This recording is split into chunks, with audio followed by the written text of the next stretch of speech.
Still, pretty good. Give or take a couple of points. Yeah. And that's where that's where the FBI's focus needs to be. These guys are on the line. We're doing all these raids across the country in Homeland Security Task Force. We just hit a 10,000 mark. We just arrested over 10,000 people in the 100 and change days that we've been doing this with DHS. Huge, right? On illegals and whatnot.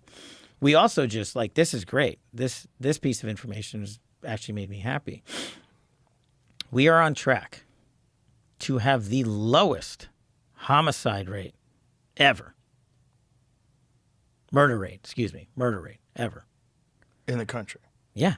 Really? We're already, and look, we got 6 more months to go, so we're not done yet for the year, but we're already down 20% from last year, and we broke it this week that right now, the murder rate, if we, the FBI and our government partners, achieve the mission, will give the American people the lowest murder rate in decades.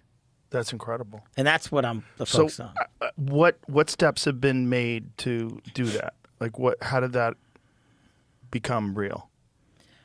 So I think, and I've worked with cops and law enforcement a lot in the past, and you have too. They're awesome.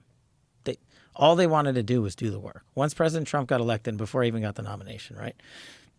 And excuse me, when I was traveling the country with him before that, they were like, "We take the handcuffs off of us.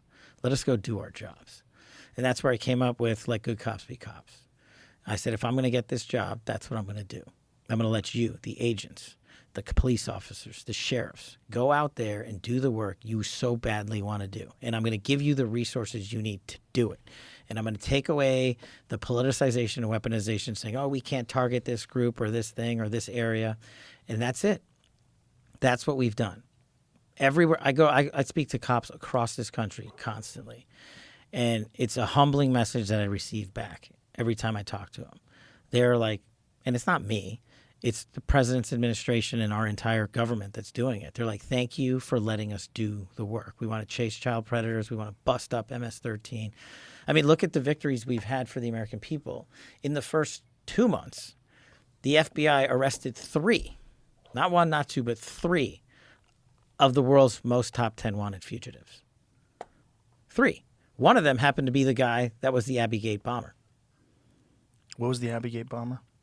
The terrorist that blew up 13 U.S. soldiers in the Afghan withdrawal. Oh. I did it with my interagency partners in a week.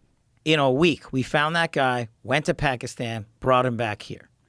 Now, there's others responsible for it, and we're chasing them down too. But the question the American people should be asking is, why didn't the prior administration, putting aside the disastrous withdrawal from Afghanistan, a plan that they completely politicized. We handed off them a proper way to do it and methodical way to do it. And they just said, F you, we're doing it this way. And you saw the videos and you saw people plunging from our aircrafts. And you saw Abbey Gate and 13 Americans dead. Why didn't anyone go get justice for those families? Well, that's the priority that the president said. We're going to go find them. And we let good cops be cops. We let federal agents be agents. We let our intel community focus intelligence collection on terrorists.